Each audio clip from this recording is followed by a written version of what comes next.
Hello दोस्तों, स्वागत है आपका कॉमिक्स टाइम्स में। और आज हम शुरू कर रहे थे सिंगों की खेती का दूसरा भाग। पहले भाग में हमने यहाँ तक की कहानी कंप्लीट कर चुके हैं दोस्तों। चलिए शुरू करते हैं बिना समय गंवाए। आक्रमण, साए, सर सर, खचाक, धप, ओह, टनाक, ओह, खचाक, आह। राजा चंद्रमणि की सैनिक द्वारा फेंके गए शस्त्र लक्ष्य तक पहुंचने से पहले ही नीचे गिरने लगे। सर सर, ओह ओह, हमारे शस्त्र उन तक नहीं पहुंच पा रहे हैं। सेनापति राज सिंह परेशान सा हो उठा। महाराज, इस प्रकार अगर यह शस्त्र वर्षा होती रही तो हमारा एक भी सैनिक जीवित नहीं बचेगा। हमारी तो बुद्धि ही काम नहीं कर रही। सेनापति राज सिंह, समझ में नहीं आता कि हम क्या करें। हा हा हा हा, किससे लड़ें? यह दुष्ट तो हमारी पहुंच से बाहर जा चुका है। तभी राजकुमार दुर्भग, बंद करो यह खूनी तमाशा। अरे, यह तो मेरी ही तरह जमीन के टुकड़े पर खड़ी उड़ रही है और इसने मुझे राजकुमार क्यों पुकारा है? कौन हो तुम? हिडिंबा, तुम्हारी मंगेतर।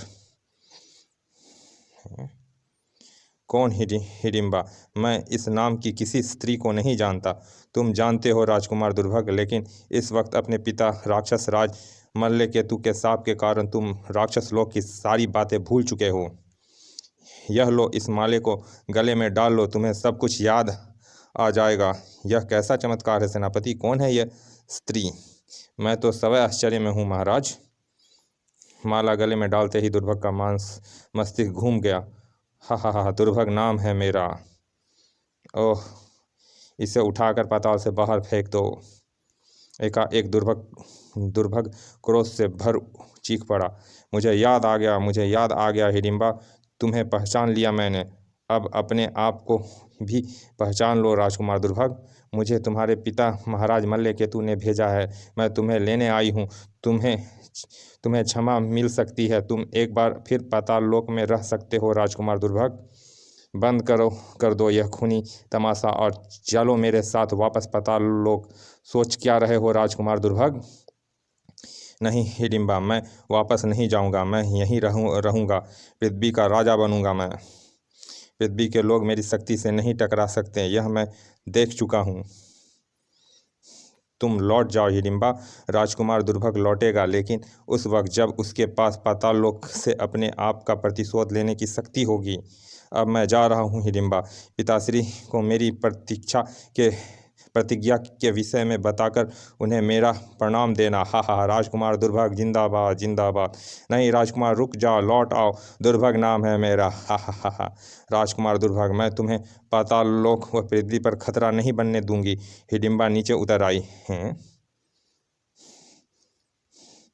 पुत्री हिडिंबा, इस समय तुम हमारे लिए देवी का अवतार बनकर आई हो।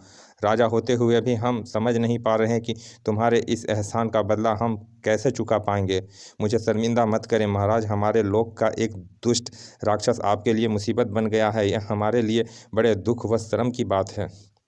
चारों तरफ बिखरी पड़ी यह लाशें राजकुमार दुर्भग की निर्दयता व क्रूरता का परिचय दे रही है। महाराज, मैं उसे यहाँ से ले जाने के लिए राक्षस लोक से आई थी, किंतु अब मैं जान गई हूँ कि ऐसा संभव नहीं है। राजकुमार दुर्भग पृथ्वी पर ही नहीं बल्कि पाताल लोक पर भी एक भयानक खतरा बनने जा रहा है। मगर मैं ऐसा नहीं होने दूंगी महाराज। वापस लौटने से पूर्व दुर्भग से छुटकारे का उपाय करके जाऊंगी मैं। क्या तुम जानती हो पुत्री हिडिंबा की पाताल लोक के उस डाकू का अंत कैसे होगा?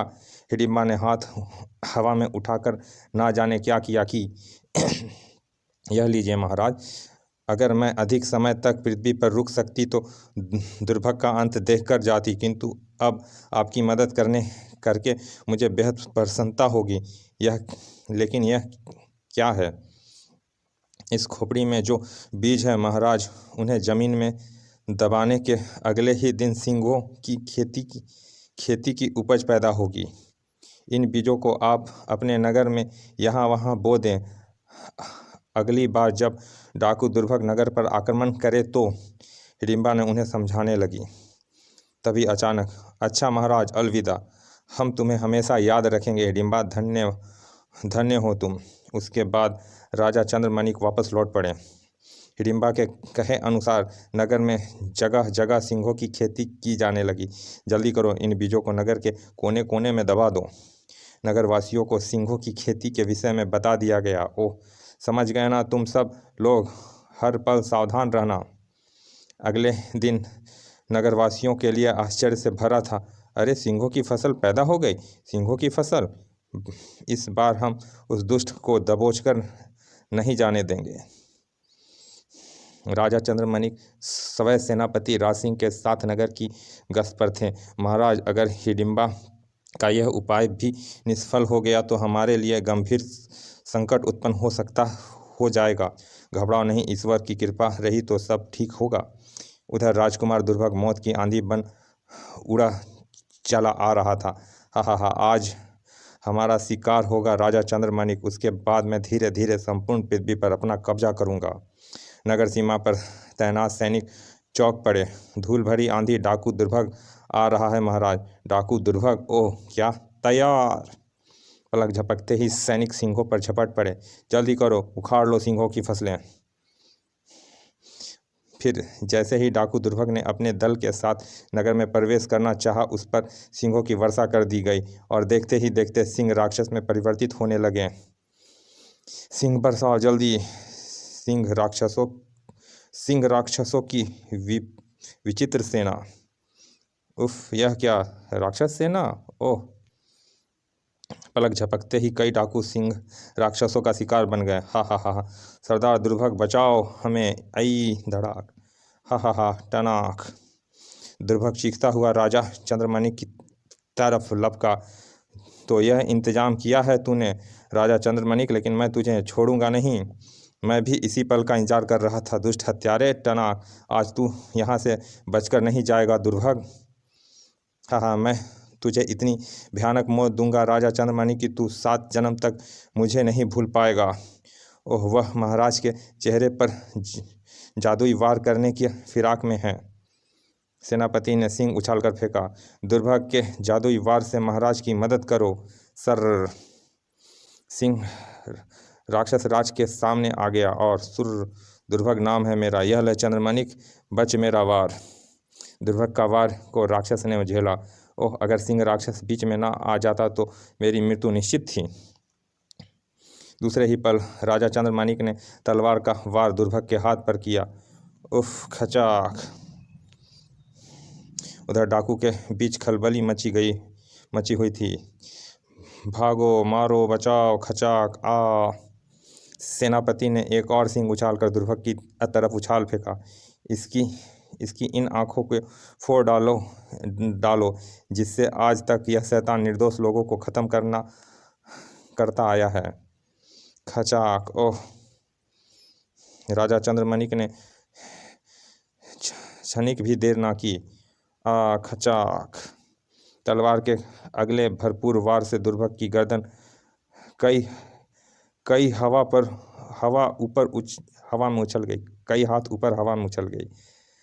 खचाक! इसी के साथ यह धमाका हुआ और दुर्भग का सिर वह धड़ धुएं का हिस्सा बन गया। दुर्भग की मृत्यु के साथ ही सभी सिंह राक्षस भी गायब हो गए। सारे डाकू मारे जा चुके थे। यह देखते ही चारों तरफ प्रसन्नता की लहर फैल गई। डाकू दुर्भग मारा गया, सारे डाकू खत्म हो गए। राजा चंद्रमणि की जिंदाबाद।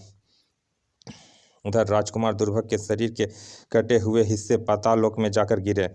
दुष्ट का यही अंत होता है, अत्याचारियों का हसर अंत यही है। राजकुमार दुर्भग, काश तुम मेरे कहा मानकर वापस लौट आते, पर मैंने जो किया ठीक किया। पाताल लोक व हिडिंबा नगरी की रक्षा के लिए मैं अपने प्राण भी दे सकती हूँ। समाप्त। चलिए दोस्तों, ये अच्छी सी कहानी यहाँ समाप्त होती है। हम फिर मिलते हैं ऐसी ही अच्छी सी कॉमिक्स के अच्छे से भाग में, अच्छी सी कहानी में। लेकिन दोस्तों, आप सब प्लीज़ सब्सक्राइब कर दिया करें ताकि हमारी मेहनत रंग लाए। चलिए मिलते हैं फिर किसी अच्छे से कॉमिक्स के अच्छे से भाग में। तब तक के लिए धन्यवाद। विदा।